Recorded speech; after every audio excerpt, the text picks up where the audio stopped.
모레생드니의 지존 도멘 루작입니다. 두작 하면 떠오르는 게 바로 이제 클로로 라루슈인데, 사실 두작의 와인들은 처음 생산했을 때는 그렇게 큰 주목을 받지 못했다고 해요. 역사에 대해서 공부했으니 어떤 와인을 두작이 생산하는지 좀 알 수 있을까요?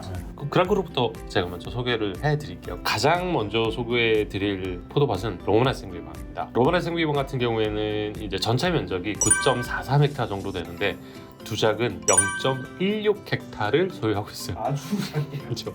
굉장히 작죠. 그러니까 가격이 장난이 아닌 거지. 이제 이 포도밭 같은 경우는 2005년에 도멘 또마모아야로부터 구입을 해요. 경사도는 약 한 7도 정도 되고 포도나무의 평균 수령은 약 60년 정도 된다고 합니다. 그리고 이제 그 고도가 한 250m에서 왔다 갔다 한다고 해요. 그리고 이제 동남향으로 역시나 심어져 있어서 햇볕이 굉장히 잘 쓴다고 해요. 표토층은 이제 50cm에서 60cm 정도로 조금 두꺼운 편이고 동글동글한 라임스톤 이제 석회화하고 자갈들이 분포가 되어 있다고 하는데, 라임스톤이 베이스가 되지만은 이제 약간 밝은 진흙들도 좀 섞여 있다고 해요. 역시나 이제 기반암으로 잡고 있는 게 이제 라임스톤인데, 여기 지역이 다른 지역보다는 기반암의 부식이 좀 높은 편이라서 표토층, 그러니까 위쪽에 석회질이 다량으로 포함이 되어 있다고 해요. 그리고 이제 보통 두작의 로마네 생비방은 최소 15년에서 20년 이상의 셀러링이 필요하고 장기 숙성은 50년 이상 정도 가능하다고 저는 생각을 하고 있습니다. 개인적으로 이제 4번밖에 테스팅을 못해서 정확하게 뭐라고 말씀은 못 드리겠지만은 그만큼 구하기 어려운 거죠 지금. 비싸. 일단 비싸. 생산이 그렇죠. 제가 처음 샀을 때는 2012년 뉴욕에서 그때 제가 800불 정도 줬던 것 같아요. 네. 그때 2005년 첫 빈티지를 800불 정도 주고 샀던 것 같은데 지금은 3,000불 중반이 넘을걸요. 그래서 이제 저는 사실 로마네 생비방의 탑이라고 불리는 거 딱 4집 중에 하나라고 봐요. 뭐 가장 좋다는 DRC, 르루아, 여기가 투탑이고 아로노 라슈하고 거의 동일한 수준의 와인이라고 생각을 해요. 그렇죠. 근데 이제 가격 자체는 아로노 라슈가 더 저렴한 게 생산량이 훨씬 많아. 그 두작의 로마네 생비방은 로마네 생비방의 그 사이즈와 넘치는 파워를 아주 잘 표현한 와인이에요. 평균 가격이 한 2,700불 정도 할 거고 좋은 빈티지는 제가 말씀드렸듯이 3.9 중반 이상. 근데 일단 구하기 자체가 너무 힘들어. 그리고 두작이 제레미가 이 와인을 예전에는 공식 수입사에 판매를 했었대요. 근데 얘들이 굉장히 저렴한 가격에 팔다가 두작이 판 가격은 그 가격이 아닌데 이게 오픈마켓으로 나와서 막 2,000불, 2,500불에 팔리니까 제가 듣기로는 2015년 빈티지부터인가 안 팔아요.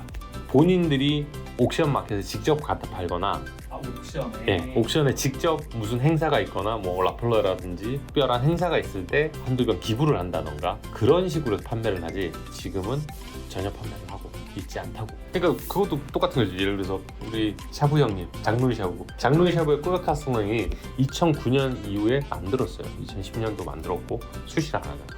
이제 샤브한테 물어보니까 자기가 판 가격은 그 가격이 아닌데 지금 시장에서 얼마인 줄 알아요? 꾸베카스능이 좀 많이 쳐도 5,000불? 지금 2009년이 마지막에 풀렸는데 한 지금 8,000불 정도 할 거예요. 본인 판 가격은 그 가격이 아니야. 미국 같은 경우는 종 양세죠. 바틀당 붙이는데 심지어는 알코올 볼륨에 대한 세금을 때리거든요. 그래서 와인이 세금이 낮을 수밖에 없어. 그러면 사실은 세금이 거의 없다고 보도 되는데 미국 가격과 한국 가격을 비교하는 거는 좀 그래요. 네. 그래서 두작이 샹베르땡하고 이제 로마네 생비방은 판매를 중단을 시켜요. 본인들 직접 팔아. 와이너리 가면 한 잔씩 주고 안 줘요. 안 줘요? 네. 유일하게 와이너리 가면 안 주는 게 로마네 생비방하고 샹베르땡. 구독? 로마네 생비방을 이야기 들었는데 두 번째로 소개해드릴 포도밭이 이제 샹베르땡하고 클로드베스예요. 뭐 샹베르땡 전체 면적은 이제 12.9헥타르 정도고 클로드베스는 15.3헥타인데 여기도 역시 또마모아야부터 2005년에 포도밭을 구입하죠. 샹베르땡이 0.053헥타를 소유하고 있고 클로드베스가 0.239헥타를 소유하고 있어요. 그래서 이제 총 합계가 0.29헥타 정도 되는데 두 개를 섞어서 샹베르땡으로 출시를 하죠. 잘 아시겠지만은 샹베르땡하고 클로드베스하고 블렌딩을 하면 샹베르땡만으로만 출시를 할 수 있어요. 클로드베스로 출시가 안 됩니다. 전에 지난주에 한번 설명드렸죠. 그리고 이제 두 개의 파셀이 모두 아르만 홍수하고 맞닿아 있습니다. 경사도는 이제 한 5도 정도만 한 요 정도 굉장히 낮은 편이에요. 그리고 포도밭의 평균 수령은 약 한 40년 정도, 고도는 173에서 302m 사이라고 보시면 돼요. 그리고 여기도 역시 파셀이 이제 동쪽으로 햇볕을 쫙 바라보는 이런 경사면에 위치하고 있는데 파셀이 좀 나눠져 있는데 왼쪽 끝은 젓갈색 철분이 많은 진흙하고 라임스톤, 자갈이 많은 편인데 중간으로 가면 자갈 비율이 점점 줄어들고 이제 조개 껍질이라든지 작은 돌멩이가 많아지고 오른쪽 끝으로 가면 라임스톤 비율이 높아진다고 해요. 그리고 이제 클로드 베즈 같은 경우에는 이제 클로드 베즈 밭에서도 가장 오른쪽 끝에 위치하고 있는데 여기 같은 경우에는 역시나 이제 라임스톤류의 자갈이 굉장히 많고 포토층은 한 40cm 정도 된다고 해요. 이제 두작의 샹베땡 같은 경우에는 로그네 생명하고 비슷하게 역시 최소 15년에서 20년 이상의 셀러리가 필요하고 잘 숙성시키면 50년에서 60년도 가능할 거라고 생각해요. 이거는 신변 전 3번밖에 테스팅을 못했어. 진짜 구하기 힘들어요. 아무래도 이제 이 와인도 홀클라트로 만들다 보니까 루라 샹베땡하고 다음에 한번 기회가 되면 붙이고 싶어요. 그만큼 이제 넘치는 파워와 풍만한 바디감이 돋보이는데 저는 이제 2005년, 2006년, 2014 빈티지를 테스팅했는데 와 2014 진짜 정말 예술이었어요. 물론 이제 2005도 좋았고 2006년도 좋았지만 2014가 정말 좋았고 기억날지 모르겠다. 월리스 옥션 오프닝 파티 했어요. 위트닝 아트센터에서 거기 지하에서 테스팅했었거든요. 딱 그 젠슨 형이 와서 야 한잔해 해서 주는데 우와 괜찮은데 뭐지? 가격 보고 놀랬지. 이것도 역시 평균 가격은 한 2,500불대 정도 되고 좋은 빈티지는 이제 3,000불 중반대 정도 돼요. 그리고 이제 말씀드린 첫 번째 빈티지는 2,500.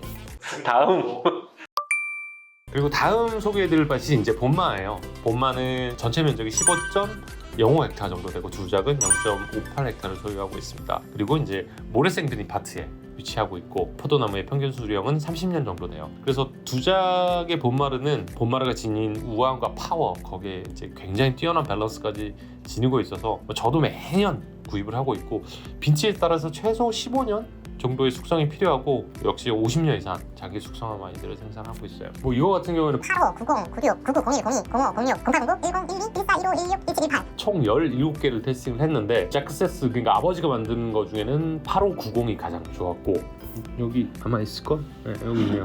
85 좋았고 그다음 제리미가 만든 거 중에 2015년 좋았어요. 평균 가격은 1,000불 정도 되는데 빈티지에 따라서 9,000불까지 돼요. 85 빈티지 이게 지금 한 8,000불 할 거예요. 보이면 무조건 그래서 하세요. 네. 강추. 일단 그리고 이제 다음 소개 와인이 요거예요. 일단 짜 항상 예산이 네. 없으니까 대표님 셀러리를 털어서 제가 이거 매년 셀러를 하는데 홀랑홀랑 털어서 까마시면 딴 지가 1시간 반 정도 되는데 17이 접근성이 괜찮은 것 같은데도 굉장히 두작은 개인적인 질문은 18 클로드로 할수 지급하면 엄청 아낄게요. 어떻게 여느냐가 중요한 거.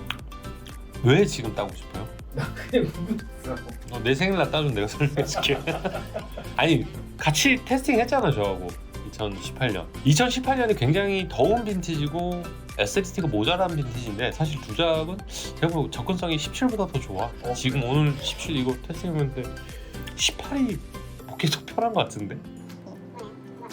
어쨌든 지금 소개해드릴 밭은 이제 클로라루슈예요. 이제 클로라루슈 같은 경우에 전체 면적이 이제 16.9헥타 정도 되는데 두작 같은 경우에는 이제 1967년에 그레이어로부터 0.5헥타를 구매를 했고 1970년에 베르타냐로부터 추가로 구입을 해서 이제 현재 1.95헥타 정도의 포도밭을 소유하고 있고 포도나무의 평균 수령은 30년 정도 돼요. 제가 개인적으로 테스팅한 와인은 뭐 75, 85, 88, 90, 93 쭉 해서 총 한 23개 빈티지를 테스팅했는데 그 중에서도 제일 기억에 남는 게 78, 8590. 진짜 두작이 그때 자크가 만들었던 게 진짜 예술이에요. 그러니까 이거는 정점에 있는 모습을 제가 본 거고 90은 정점을 올라가고 있는 거 같은데 클로라루슈 78 빈티지를 제가 3,000불 정도에 주고 샀거든요. 지금 9,000불. 그리고 90 클로라루슈를 제가 얼마를 주고 샀냐면 1,400불 정도에 처음 샀거든요. 지금 6,000불이야. 그럼 생각해봐. 나한테 지금 6,000불이 있다면 사실 선택지가 너무 많아지는 거지. 어쨌든 작세스가 만들었던 거 중에는 78, 85, 90. 그 다음에 제레미가 만든 거 중에는 05, 10, 15.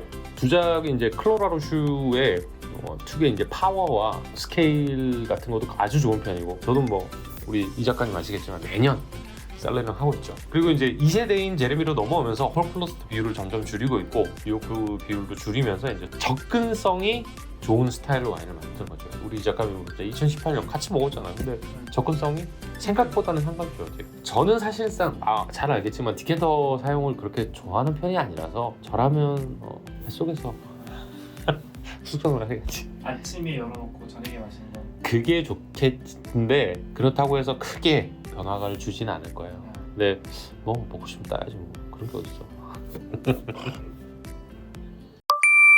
다음은 이제 두 작의 와인들 중에서도 가장 우아한 와인인 클로생든입니다. 자, 다음 소개해드릴 와인은 샴샹베르텐. 총 11개의 빈티지를 테스팅했는데 이것도 역시 90이 압도적으로 좋았어요. 다음 소개해드릴 그랑크루는 이제 에세조입니다. 자, 오너가 정확하게 몇 명일까요, 우리 작가?